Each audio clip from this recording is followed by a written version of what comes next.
ശ്രീഗുരുൻ വൈഷ്ണവാം ച ശ്രീരൂപം സാഗ്രജാതം സഹഗണ രഘുനാഥാന്വിതം തം സജീവം സാദൈവം സാവധൂതം പരിജനസഹിതം കൃഷ്ണ ചൈതന്യദേവം ശ്രീ രാധാകൃഷ്ണപാദാൻ ശ്രീ സഹഗണ ലളിതാ ശ്രീ വിശാഖാന്വിതാം ച. ഓം നമോ വിഷ്ണുപാദായ കൃഷ്ണപ്രേഷ്ഠായ ഭൂതലേ ശ്രീമതി ഭക്തിവേദാന്ത സ്വാമിനി നാമിനി നമസ്തേ സാരസ്വതി ദേവി ഗൗരവാണി പ്രചാരിണി നിർവിശേഷ ശൂന്യവാദി പാശ്ചാത്യ ദേശധാരിണി. നമോ വിഷ്ണുപാദായ കൃഷ്ണപ്രേഷ്ഠായ ഭൂതലേ ശ്രീമതി ഭക്തി സിദ്ധാന്ത സരസ്വതി നാമിനി നമസ്തേ. വഞ്ചകൽപതരൂപേശ കൃപാസിന്ധുഭ്യേവ പതിതാനാം പാവനേഭ്യോ വൈഷ്ണവേഭ്യോ നമോ നമഃ. ഹേ കൃഷ്ണ കരുണാ സിന്ധു ദീനബന്ധോ ജഗൽപദേ ഗോപേശ ഗോപികാന്ത രാധാകാന്ത നമസ്തുതേ.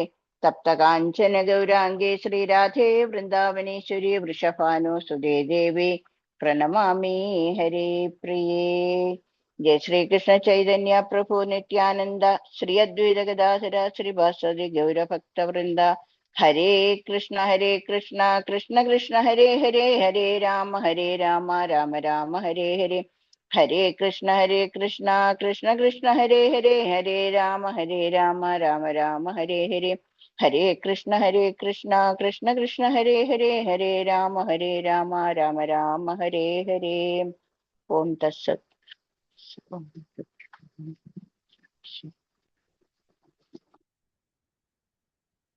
ഹരേ കൃഷ്ണ. ശ്രീമദ് ഭഗവത്ഗീത അധ്യായം 10 വിഭൂതി യോഗം. ഇതിലെ 10ാമത്തെ ശ്ലോകമാണ് ഇപ്പൊ നമ്മൾ വായിക്കുന്നത്. ഹരേ കൃഷ്ണ. തേഷാം സതതയുക്താനാം ഭജതാം പ്രീതിപൂർവകം ദദാമി ബുദ്ധിയോഗം തം യേന മാമുപയന്തി തേ.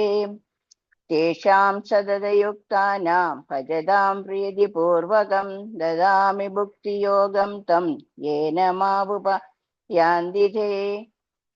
തേഷാം സതതയുക്താനാം ഭജതാം പ്രീതിപൂർവകം ദദാമി ഭുക്തിയോഗം തം യേന മാമുപയാന്തി തേ.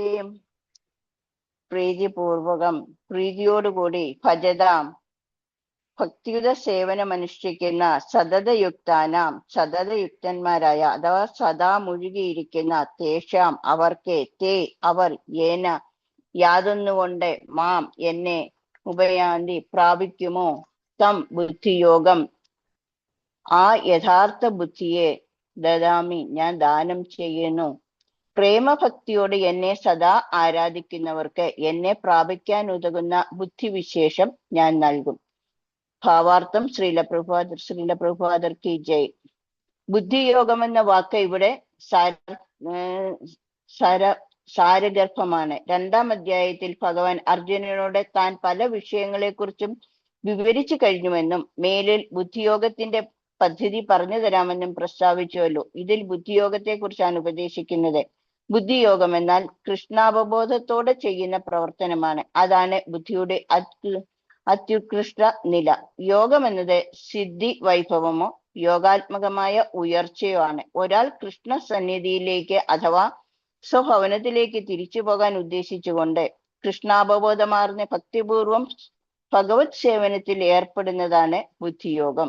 ഭൗതിക ലോകത്തിലെ ബന്ധനങ്ങളിൽ നിന്ന് മുക്തി നേടാനുതകുന്ന പ്രക്രിയയാണ് ബുദ്ധിയോഗമെന്നും പറയാം. പുരോഗതിയുടെ ആത്യന്തിക ലക്ഷ്യം കൃഷ്ണൻ തന്നെ. ജനങ്ങൾക്ക് ഇത് അറിഞ്ഞുകൂടാ. അതിനാൽ ഭക്തന്മാരുടെയും വിശ്വസ്തനായ ആധ്യാത്മിക ഗുരുവിന്റെയും സഹവാസം പ്രാധാന്യമർഹിക്കുന്നു. കൃഷ്ണനാണ് എന്നാൽ തന്റെ പ്രാപ്യസ്ഥാനമെന്ന് ഒരാൾ അറിയണം. അതറിഞ്ഞു കഴിഞ്ഞാൽ ക്രമേണ ആ വഴിക്ക് നടന്ന് ലക്ഷ്യത്തിൽ എത്തിച്ചേരാം. ജീവിത ലക്ഷ്യം എന്തെന്നറിഞ്ഞിട്ടും കർമാസക്തി കൈവിടാത്തവനത്രേ കർമ്മയോഗി. ലക്ഷ്യം കൃഷ്ണനാണെന്നറിഞ്ഞാലും കൃഷ്ണനെ പറ്റിയുള്ള ഊഹാപോഹങ്ങളിൽ തൽപരനായിരിക്കുന്നവൻ ജ്ഞാനയോഗിയാണ്. ലക്ഷ്യമറിഞ്ഞ് പൂർണമായ കൃഷ്ണാവബോധത്തോടെ ഭക്തിയുത സേവനമനുഷ്ഠിക്കുന്നയാൾ ഭക്തിയോഗിയും. അത് തന്നെ ബുദ്ധിയോഗം അഥവാ പൂർണമായ യോഗം. അതാണ് ജീവിതത്തിന്റെ ഉന്നതമായ സമ്പൂർണ്ണ അവസ്ഥ. വിശ്വസ്തനായ ഒരു ആധ്യാത്മിക ഗുരു ഉണ്ടായാലും ഒരു ആധ്യാത്മിക സംഘടനയിൽ ഉൾപ്പെട്ടാലും ശരി, മുന്നേറാനുതകുന്ന ബുദ്ധിശക്തി ഒരാൾക്കില്ലെങ്കിൽ അയാൾക്ക് കൃഷ്ണൻ അന്തര്യാമിയായി ഇരുന്ന് ഉപദേശങ്ങൾ നൽകുന്നു. അങ്ങനെ ആ ഭക്തനും അവസാനത്തിൽ പ്രയാസം കൂടാതെ ഭഗവാനിൽ എത്തിച്ചേരാൻ ഇടവരുന്നു. നിരന്തരം കൃഷ്ണാവബോധത്തോടെ ജീവിക്കുകയും പ്രേമഭക്തിയോടെ കൃഷ്ണന്റെ സേവ ചെയ്യുകയുമാണ് ആവശ്യമായ യോഗ്യത. ഭക്തൻ കൃഷ്ണന് വേണ്ടി എന്തെങ്കിലും പ്രവർത്തിക്കണം. അത് പ്രേമപൂർവമാവുകയും വേണം. ആത്മസാക്ഷാത്കാരത്തിന്റെ മാർഗത്തിൽ മുന്നോട്ട് പോകാൻ തക്ക ബുദ്ധിശക്തി ഇല്ലെങ്കിലും ഭക്തിപൂർവമായ ഭഗവത് സേവനത്തിൽ നിർവാജ്യം ഏർപ്പെട്ടുകൊണ്ടിരുന്നാൽ അയാൾക്ക് പുരോഗതിക്കും ഭഗവത് സന്നിധി പോകുന്നതിനുമുള്ള അവസരം കൃഷ്ണൻ നൽകിക്കൊള്ളും. ഹരേ കൃഷ്ണ. ഇനി ശ്ലോകം 11. തേഷാമേവാനുകമ്പാർത്ഥ അഹമജ്ഞാനമജം തമാ നാശയമ്യാത്മഭാവാസ്തു ജ്ഞാനദീപേന ഭാസ്വതാ. തേഷാമേവാനുകമ്പാർത്ഥ അഹമജ്ഞാനം അജ്ഞജം തമാ നാശയമ്യാത്മാവസ്തു ജ്ഞാനദീപേന ഭാസ്വതാ. തേഷാമേവാനുകമ്പാർത്ഥ അഹമജ്ഞാന അജം തമാ നാശയമ്യാത്മഭാവസ്തു ജ്ഞാനദീപേന ഭാസ്വതാ. തേഷാം ഏവ അവരുടെ തന്നെ അഥവാ അവരോട് തന്നെയുള്ള അനുകമ്പാർത്ഥം അനുകമ്പ കാണിക്കാൻ വേണ്ടി അഹം ഞാൻ ആത്മഭാവസ്ഥ സ്വന്തം ഹൃദയത്തിലിരുന്ന് ഭാസ്വത്തെ അഥവാ പ്രജ്വലിക്കുന്ന ജ്ഞാനദീപേന ജ്ഞാനദീപത്താൽ അജ്ഞാനജനിതമായ തമസ്സിനെ നാശയാമി നശിപ്പിക്കുന്നു. അവരിൽ സവിശേഷ അനുകമ്പയോടെ ഞാൻ ഹൃദയസ്ഥനായിട്ട് ജ്ഞാനദീപം കൊണ്ട് അവരുടെ അജ്ഞാനജന്യമായ തമസ്സിനെ അകറ്റുന്നു. ഭാവാർത്ഥം ശ്രീല പ്രഭുപാദർ കി ജയ്. ഭാവാർത്ഥം: ചൈതന്യ മഹാപ്രഭു വാരണാസിയിൽ താമസിച്ച് ഹരേ കൃഷ്ണ കൃഷ്ണ കൃഷ്ണ ഹരേ ഹരേ ഹരേ രാമ രാമ രാമ ഹരേ ഹരേ എന്ന മന്ത്രം ഉദ്ഘോഷിച്ച് നടക്കെ ആയിരക്കണക്കിന് ആളുകൾ അദ്ദേഹത്തെ അനുഗമിച്ചു. അക്കാലത്തെ ബനാറസിൽ വലിയ സ്വാധീന ശക്തി ഉണ്ടായിരുന്ന പ്രകാശാനന്ദ സരസ്വതി എന്ന മഹാപണ്ഡിതൻ ശ്രീ ചൈതന്യ മഹാപ്രഭുവിനെ ഒരു വികാര ജീവി എന്ന് പരിഹസിച്ചു. തത്വജ്ഞാനികൾ എന്ന് പറയുന്നവർ പലപ്പോഴും ഇങ്ങനെ ചെയ്യാറുണ്ട്. ഭക്തന്മാരിൽ മിക്കവരും അജ്ഞാന തമസിൽപ്പെട്ടവരും വൈജ്ഞാനികമായി വെറും ബാലന്മാരും വികാരഭാരതികളുമാണെന്ന് അവർ കരുതുന്നു. ഇത് ശരിയല്ല. ഭക്തിയുടെ സിദ്ധാന്തങ്ങൾ നിരത്തിവെച്ച അനേകം മഹാപണ്ഡിതന്മാരുണ്ട്. ഇത്തരം കൃതികളുടെയോ ആധ്യാത്മിക ഗുരുവിന്റെയോ സഹായം തേടാൻ കഴിഞ്ഞില്ലെന്ന് വരികിലും നിർവാജ്യമായ ഭഗവത് ഭക്തിയുത സേവനത്തിൽ ഏർപ്പെട്ടുകൊണ്ടിരുന്നാൽ അയാൾക്ക് സ്വഹൃദയസ്ഥനായ കൃഷ്ണൻ തന്നെ സഹായത്തിനെത്തും. ഏതു വിധത്തിലും കൃഷ്ണാബോധം ലഭിച്ച നിർവാജ്യ ഭക്തന് ജ്ഞാനം ലഭിക്കാതെ വരില്ല. തികഞ്ഞ കൃഷ്ണാവബോധത്തോടെ ഭക്തിയുത സേവനത്തിൽ ഏർപ്പെടുക എന്നതാണ് ഏക യോഗ്യത. വിവേചന ബുദ്ധി ഉപയോഗിക്കാതെ ശുദ്ധജ്ഞാനം ഉണ്ടാവില്ലെന്നാണ് ആധുനിക തത്വജ്ഞാനികൾ കരുതുന്നത്. ഇതിന് ഭഗവാൻ തന്നെ ഈ ശ്ലോകത്തിലൂടെ ഉത്തരം നൽകുന്നു. വിദ്യാഭ്യാസമോ വൈദിക പ്രമാണങ്ങളെപ്പറ്റി വേണ്ടത്ര അറിവോ ഇല്ലാത്തവർക്ക് പോലും ശുദ്ധ ഭക്തിപൂർവം സേവിക്കുന്നതായാൽ തന്റെ സഹായം ലഭിക്കുമെന്ന് ഭഗവാൻ അരുളി ചെയ്യുന്നു. നിരപേക്ഷ തത്വത്തെ പരമദിവ്യോത്തമ പുരുഷനെ ഊഹാപോഹങ്ങൾ കൊണ്ട് മനസ്സിലാക്കാനാവില്ലെന്ന് കൃഷ്ണൻ അർജുനനോട് പറയുന്നു. മാനസിക പ്രയത്നം കൊണ്ട് മാത്രം ഭഗവാനെ കുറിച്ച് അറിയാനോ അദ്ദേഹത്തെ പ്രാപിക്കാനോ സാധിക്കുകയില്ല. അത്രയും മഹാത്മ്യമുണ്ട് അദ്ദേഹത്തിന്. മനുഷ്യൻ ഊഹാപോഹ വ്യഗ്രതനായിക്കൊണ്ട് കോടാനുകോടി വർഷങ്ങൾ കഴിച്ചു കൂട്ടിയാലും ശരി, ഭക്തനല്ലെങ്കിൽ പരമതത്വ പ്രേമിയല്ലെങ്കിൽ ഒരിക്കലും ആ പരമസത്യത്തെ അഥവാ കൃഷ്ണനെ അറിയാൻ സാധിക്കുകയില്ല. ഭക്തിപൂർവം ചെയ്യുന്ന സേവനം കൊണ്ട് മാത്രമേ അദ്ദേഹം പ്രസാദിക്കൂ. ഭഗവാൻ തന്റെ അചിന്ത്യ ശക്തിയാൽ ഭക്തന്റെ ഹൃദയത്തിൽ സ്വയം വെളിവാകും. ഒരു വിശുദ്ധ ഭക്തന്റെ ഹൃദയത്തിൽ കൃഷ്ണൻ എപ്പോഴും വാഴുന്നുണ്ട്. സൂര്യ തേജസ്വിയായ അവിടുത്തെ സാന്നിധ്യത്തിൽ അജ്ഞാന അന്ധകാരം ഉടൻ നീങ്ങിപ്പോകുന്നു. അങ്ങനെയാണ് ഭഗവാൻ ശുദ്ധ ഭക്തജനങ്ങളോടുള്ള വിശേഷ കാരുണ്യം കാട്ടുന്നത്. അനേക കോടി ജന്മങ്ങളിലെ ഭൗതിക സമ്പർക്കം മൂലം അടിഞ്ഞുകൂടിയ മാലിന്യത്താൽ ദൂസ്സരമാണ് മനുഷ്യ ഹൃദയം. ഭക്തിയുത സേവനത്തിൽ ഏർപ്പെട്ട് നിരന്തരം ഹരേ കൃഷ്ണ മഹാമന്ത്രം ഉച്ചരിച്ചാൽ ഈ ധൂളീപടലം വേഗത്തിൽ നീങ്ങിപ്പോകുന്നു, വിശുദ്ധ ജ്ഞാനത്തിന്റെ വേദിയിലേക്ക് ഉയർത്തപ്പെടുന്നു. ഈ ഭക്തിയുത സേവനം കൊണ്ടും മന്ത്രജപം കൊണ്ടും മാത്രമേ വിഷ്ണുപദമാകുന്ന ആത്യന്തിക ലക്ഷ്യം പ്രാപിക്കാൻ കഴിയൂ. ഊഹാപോഹങ്ങൾക്കും വാദങ്ങൾക്കും അവിടെ എത്തിക്കാനുള്ള കഴിവില്ല. ജീവിതത്തിന് വേണ്ടുന്ന ഭൗതിക ആവശ്യങ്ങളെപ്പറ്റി ഭക്തൻ വിഷമിക്കേണ്ടതില്ല, ഉത്കണ്ഠയും വേണ്ട. ഹൃദയത്തിലെ അന്ധകാരം നീങ്ങിപ്പോയാൽ ഭക്തന്റെ സേവനത്താൽ സന്തുഷ്ടനായ ഭഗവാൻ ആവശ്യങ്ങളെല്ലാം നിറവേറ്റിക്കൊടുക്കും. ഇതാണ് ഭഗവത്ഗീതയിലെ ഉപദേശങ്ങളുടെ സാരം. ഭഗവത്ഗീത പഠനം വഴി ഒരാൾക്ക് ഭഗവാന് സ്വയം സമർപ്പിതനായി തീരുവാൻ കഴിയും. ഭക്തിപൂർവം കൃഷ്ണന്റെ സേവനത്തിൽ മുഴുകുകയും ചെയ്യാം. സർവവും ഭഗവാൻ ഏറ്റെടുക്കുന്നതോടെ ഭക്തൻ ഭൗതിക പ്രയത്നത്തിൽ നിന്നെല്ലാം തികച്ചു മുക്തനാകുന്നു. ഹരേ കൃഷ്ണ. ഹരേ കൃഷ്ണ. ഇതിന്റെ എക്സ്പ്ലനേഷൻ മാതാജി പറയൂല്ലോ. ഹരേ കൃഷ്ണ. ഹരേ കൃഷ്ണ.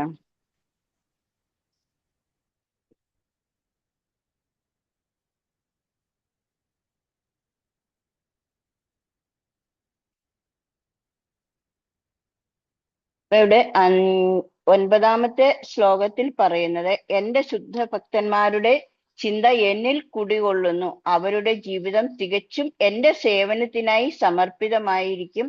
എന്നെക്കുറിച്ചുള്ള സംഭാഷണങ്ങളിൽ ഏർപ്പെട്ട് പരസ്പരം ബോധദീപ്തരായി ആകുക വഴി അവർ സംതൃപ്തിയും ആനന്ദവും അനുഭവിക്കുന്നു എന്നാണ് ഭഗവാൻ 9ാമത്തെ ശ്ലോകത്തിൽ പറഞ്ഞിട്ടുള്ളത്. ഇനി 10ാമത്തെ ശ്ലോകത്തിൽ ഭഗവാൻ പറയുന്നു, പ്രേമഭക്തിയോടെ എന്നെ സദാ ആരാധിക്കുന്നവർക്ക് എന്നെ പ്രാപിക്കാൻ ഉതകുന്ന ബുദ്ധിവിശേഷം ഞാൻ നൽകും. അപ്പം ഇതിന് നമുക്കറിയാം, 2ാമത്തെ അധ്യായത്തില് അർജുനൻ പല പല സംശയങ്ങൾ ഭഗവാനോട് ചോദിക്കുന്നുണ്ട്. അപ്പൊ അതിനെല്ലാം ഭഗവാൻ മറുപടി കൊടുക്കുന്നു. അതിനുശേഷം ഭഗവാൻ പറയുന്നുണ്ട്, ഈ നമുക്ക് ഭഗവാനെ അറിയണമെന്നുണ്ടെങ്കിൽ ബുദ്ധി കൂടിയേ കഴിയൂ. അപ്പൊ ബുദ്ധി വളരെ അത്യാവശ്യമാണ്. അപ്പൊ ബുദ്ധി യോഗത്തെ കുറിച്ച് ഞാൻ പിന്നീട് പറഞ്ഞു തരാം എന്നാണ് അന്നേരം ഭഗവാൻ പറയുന്നത്. അപ്പൊ യോഗം എന്നാൽ നമ്മൾ ചെയ്യുന്ന ഫിസിക്കലി ഉള്ള യോഗത്തിനെ കുറിച്ചല്ല ഇവിടെ പറയുന്നത്. യോഗം ഭഗവാനുമായി നമ്മൾ എത്രയും ചേർന്നിരിക്കുന്നു അതിനെയാണ് യോഗമായിട്ട് ഇവിടെ പറഞ്ഞിരിക്കുന്നത്. അതുപോലെ തന്നെ കൃഷ്ണാവബോധത്തിൽ നിൽക്കണമെങ്കിൽ നമുക്ക് ആദ്യം തന്നെ ഭഗവാനെ കുറിച്ചുള്ള അറിവുകൾ വേണം. അതുപോലെ ശാസ്ത്രങ്ങൾ അറിഞ്ഞിരിക്കണം. വേദശാസ്ത്രങ്ങളിൽ എന്തൊക്കെയാണോ പറഞ്ഞിരിക്കുന്നത് അതൊക്കെ നമുക്ക് അറിയേണ്ടത് ആവശ്യമാണ്. അപ്പം അതിനു വേണ്ടിയിട്ട് നമുക്ക് ബുദ്ധി വേണം. ബുദ്ധി ഇല്ലാതെ നമുക്ക് ഒരു കാര്യങ്ങളും ചെയ്യാൻ സാധിക്കുകയില്ല. നമുക്ക് 1ാമത്തെ കാര്യം, നമ്മൾ എന്തിനാണ് ഈ ലോകത്ത് വന്നത് എന്നുള്ള തിരിച്ചറിവ് അത് നമുക്കില്ല. അത് ഇല്ലാതെ പോകുന്നത് കൊണ്ടാണ് ഈ ഭൗതികമാകുന്ന ലോകത്തിങ്ങനെ നമ്മൾ കിടന്നിങ്ങനെ ചുറ്റിത്തിരിഞ്ഞ് ഇവിടെ തന്നെ വീണ്ടും വീണ്ടും ജനന മരണങ്ങളാകുന്ന ചക്രത്തിൽപ്പെട്ട് ഇവിടെ നിൽക്കാൻ ഇടവരുന്നത്. പക്ഷെ നമുക്ക് ഭഗവാനെ കുറിച്ചുള്ള ആ ഒരു തിരിച്ചറിവ്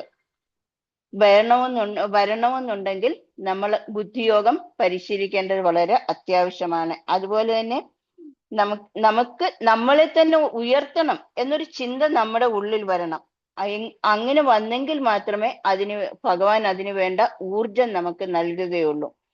അതുപോലെ തന്നെ ഇവിടെ അതിനുള്ള ഏക മാർഗം എന്താണ് ഇവിടെ പറഞ്ഞു തന്നിരിക്കുന്നത്? ഹരേ കൃഷ്ണ മഹാമന്ത്ര ജപം, അതുപോലെ തന്നെ സത്സംഗം. അതിലൂടെ നമുക്കൊരു ആധ്യാത്മിക ഗുരുവിൽ എത്തിപ്പെടാൻ സാധിക്കും. അപ്പൊ അങ്ങനെ ഒരു വിശ്വസ്തനായ ഒരു ആധ്യാത്മിക ഗുരുവിന്റെ അടുത്ത് നമ്മൾ എത്തിപ്പെട്ടാൽ തീർച്ചയായിട്ടും ആ ഗുരു നമ്മളെ നമുക്ക് ഭഗവാനെ പ്രാപിക്കാനുള്ള ആ വഴി നമുക്ക് കാണിച്ചു തരും. വിശ്വസ്തയോടുകൂടി ഗുരുവിന്റെ സേവനങ്ങൾ ചെയ്ത്, അല്ലെ ഭഗവത് സേവനങ്ങൾ ചെയ്ത് ആ ഗുരുവിന്റെ പാത പിന്തുടർന്നാൽ മാത്രം മതി. പിന്നെ അതുപോലെ തന്നെ ഇവിടെ 3 തരം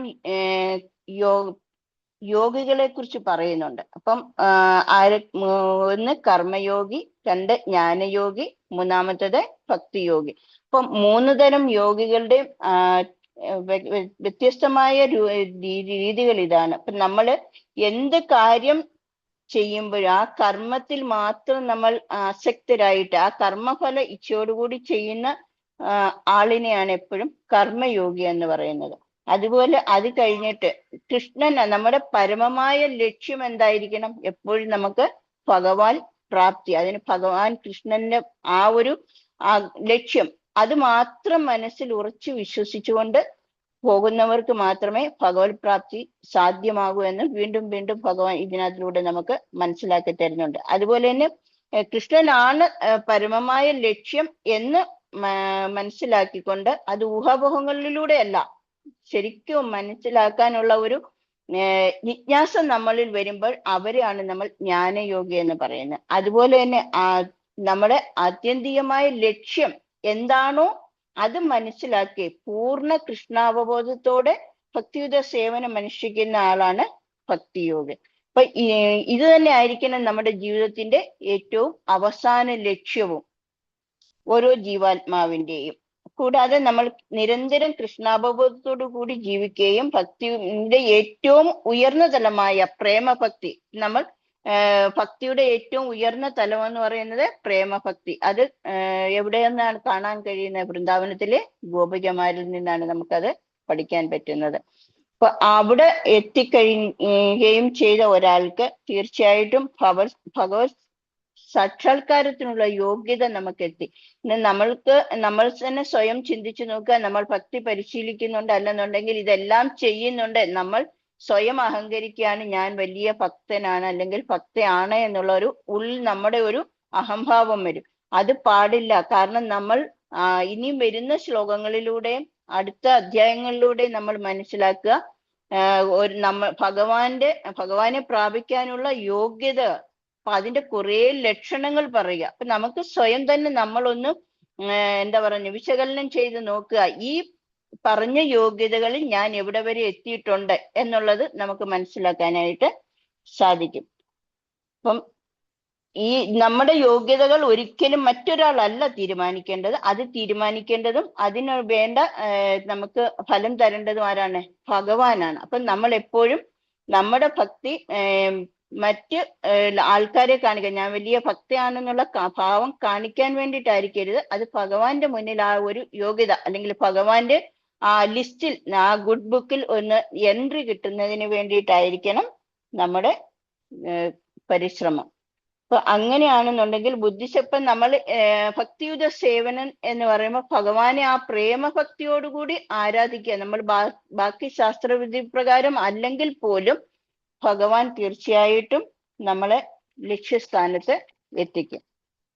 അതാണ് ആ ശ്ലോകത്തിലൂടെ പറഞ്ഞു തന്നത്. അപ്പൊ ഇനി അത് കഴിഞ്ഞിട്ട് 11ാമത്തെ അധ്യായത്തിലും 11ാമത്തെ ശ്ലോകത്തിലും ഭഗവാൻ പറയുന്നുണ്ട്, അവർ വിശിഷ്ട അനുകമ്പയോടെ ഞാൻ ഹൃദയസ്ഥനായിട്ട് ജ്ഞാനദീപം കൊണ്ട് അവരുടെ അജ്ഞാനജന്യമായ തമസ്സിനെ അകറ്റുന്നു.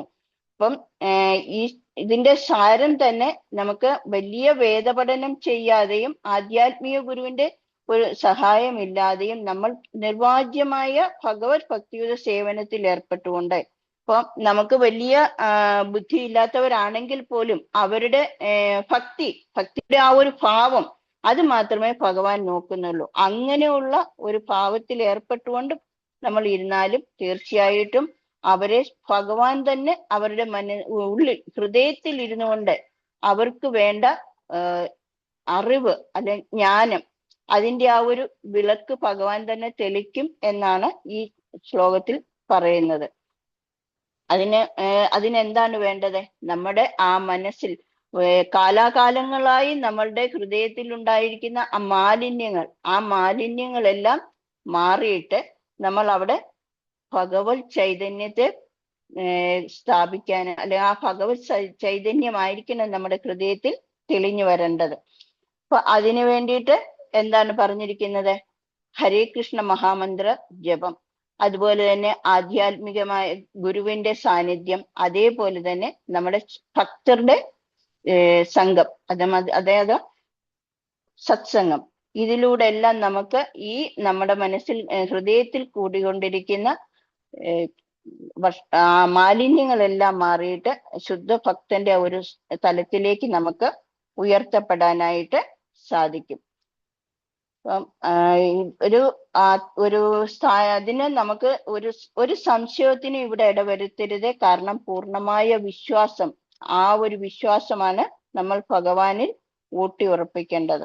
അപ്പൊ ഇങ്ങനെ നമ്മൾ ഒരു നല്ല ശുദ്ധമായ മനസ്സോടുകൂടി നമ്മൾ എന്ത് കർമ്മങ്ങൾ ചെയ്യുമ്പോഴും ആ കർമ്മത്തിന്റെ ഫലം ഇരട്ടിയായിരിക്കും. നമ്മളിപ്പം എന്തെങ്കിലും കാണിച്ചു കൂട്ടാൻ വേണ്ടിയിട്ടല്ലേ, മറ്റൊരാളെ കാണിക്കാൻ വേണ്ടി ചെയ്യുന്ന കർമ്മത്തിന് ഒരിക്കലും ശുദ്ധത കാണില്ല.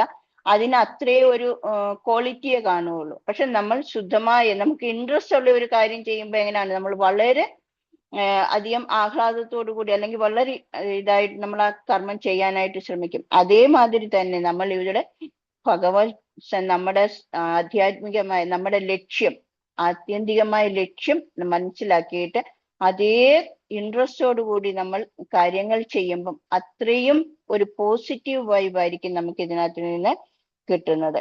അപ്പം അതിൽ സന്തുഷ്ടനായ ഭഗവാൻ പിന്നെ നമ്മളുടെ കൂടെ തന്നെ ഉണ്ടാകും. അപ്പം നമുക്ക് ഭൗതികമായ ആവശ്യങ്ങൾ, നമ്മളിപ്പോൾ ഭക്തരാണോ എന്ന് ചോദിച്ചാൽ ഒരിക്കലും ഭക്തിയുടെ തലത്തിൽ നമ്മൾ എത്തിയിട്ടുണ്ടാവില്ല. നമ്മൾ വിശ്വാസികളാണ്. വിശ്വാസികൾ എന്ന് പറയുമ്പോൾ എങ്ങനെയാണ്, നമ്മളുടെ ആവശ്യങ്ങൾക്ക് വേണ്ടിയിട്ട് എപ്പം ചെന്നാലും ആശ്രയിക്കാൻ പറ്റുന്ന ഒരു ആശ്രയ സ്ഥാനം, ഈ ഒരു തലത്തിലാണ് നമ്മൾ മിക്കവാറും എല്ലാവരും ഭഗവാനെ കണ്ടിട്ടുള്ളത്. അപ്പൊ ആ ഒരു തലം ഒന്ന് മാറിയിട്ട് നമ്മൾ സർവ്വതും ഭഗവാനിൽ തന്നെ സമർപ്പിച്ചു കൊണ്ടിട്ട് എല്ലാ കാര്യങ്ങളും ഭഗവാന്റെ സേവനത്തിനായിട്ട് ചിന്തിച്ചുകൊണ്ട് നമ്മൾ കർമ്മങ്ങൾ ചെയ്യുക. അങ്ങനെ ചെയ്തു വരുന്നവരുടെ എല്ലാ കാര്യങ്ങളും ഒരു ഭക്തന്റെ എല്ലാ കാര്യങ്ങളും ഭഗവാൻ തന്നെ നടത്തി തരും എന്നാണ് ഇതിനകത്ത് പറയുന്നത്. അതിനകത്ത് നമുക്ക് വലിയ ബുദ്ധിവിശേഷം ഒന്നും വേണമെന്നില്ല.